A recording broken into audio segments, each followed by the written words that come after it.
Assalamualaikum warahmatullahi wabarakatuh. Saya Dedi Arianto, nomor induk mahasiswa 19023 74 201 141, mahasiswa Fakultas Ilmu Hukum Universitas Ande Jema Kota Palopo, kelas C eksekutif semester 4 tahun 2021. Terlebih dahulu saya ucapkan banyak terima kasih kepada dosen pengampu mata kuliah Hukum Acara Mahkamah Konstitusi, yaitu Ibu Isma Kahman, SH.M.A. Baik, di sini saya akan menjelaskan tentang tata cara pengajuan permohonan gugatan ke Mahkamah Konstitusi. Untuk tahapan awal, yakni pengajuan permohonan ke Mahkamah Konstitusi yang dapat dilakukan secara online ataupun offline, atau datang langsung ke bagian kepaniteraan ke Mahkamah Konstitusi. Nah, untuk itu pemohon dapat mengajukan permohonan secara tertulis dalam bahasa Indonesia yang ditandatangani oleh pemohon dan atau kuasanya, yang dibuat dalam 12 rangkap, di mana isinya menjelaskan jenis-jenis perkaranya serta melampirkan identitas dan legal standing, nama, alamat pemohon yang sesuai dengan KTP, kemudian uraian mengenai perihal yang menjadi dasar permohonan atau yang disebut dengan posita. Hal-hal yang diminta untuk diputuskan atau petitum yang disertai dengan bukti-bukti pendukung lainnya. Nah, kalau untuk terkhusus perkara perselisihan hasil pemilu, itu diajukan paling lambat 3 kali 24 jam sejak KPU mengumumkan hasil pemilu. Nah, untuk tahapan selanjutnya yaitu pemeriksaan kelengkapan berkas. Pemeriksaan kelengkapan berkas, syarat-syarat permohonan yang diajukan pemohon sebagaimana ketentuan pasal 32 ayat 1 Undang-Undang Nomor 24 Tahun 2003 tentang Mahkamah Konstitusi yang telah diubah dengan Undang-Undang Nomor 8 Tahun 2011 tentang perubahan atas Undang-Undang Nomor 24 Tahun 2003 tentang Mahkamah Konstitusi. Nah, berdasarkan hasil pemeriksaan kelengkapan permohonan ini, permohonan dapat dinyatakan lengkap atau belum lengkap akan disampaikan kepada pemohon. Kemudian di tahapan perbaikan, perbaikan permohonan adalah tahapan yang harus dilakukan oleh pemohon ketika permohonan yang diajukan telah dilakukan pemeriksaan berkas yang kemudian belum memenuhi syarat sebagaimana yang telah diatur dalam pasal 32 ayat 1 Undang-Undang Nomor 24 Tahun 2003 tentang Mahkamah Konstitusi. Kurang lengkapnya berkas dan dokumen, Mahkamah Konstitusi akan memberitahukan kepada pemohon untuk segera dilengkapi atau diperbaiki dengan waktu yang telah ditentukan. Untuk di tahapan registrasi pemohon yang dinyatakan memenuhi syarat akan dicatat dalam buku registrasi perkara konstitusi atau disingkat menjadi BRPK. Nah, melalui sistem elektronik BRPK ini pemohon juga akan menerima akta registrasi perkara konstitusi atau ARPK sebagai bukti pencatatan permohonan dalam buku registrasi perkara konstitusi.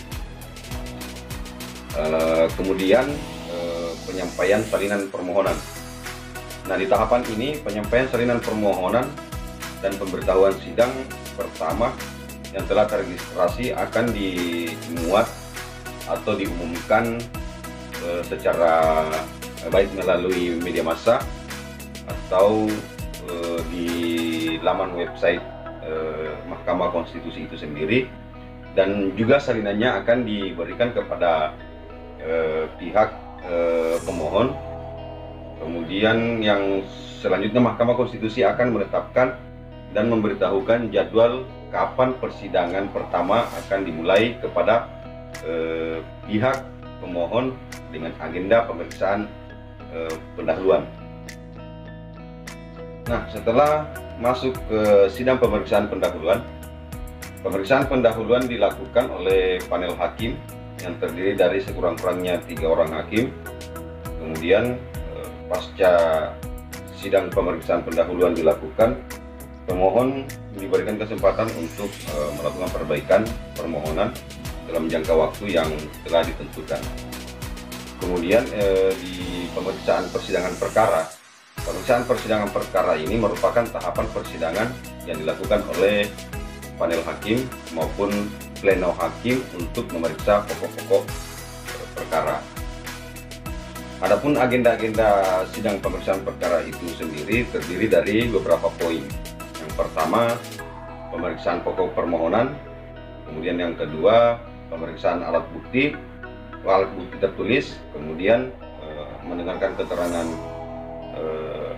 para pihak. Kemudian mendengarkan keterangan saksi, mendengarkan keterangan ahli, kemudian juga mendengarkan keterangan pihak-pihak terkait lainnya.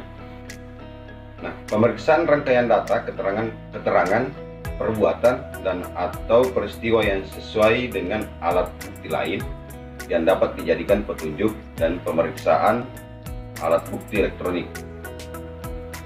Kemudian di sidang pemeriksaan perkara ini itu dapat dilakukan dari jarak jauh atau melalui video conference.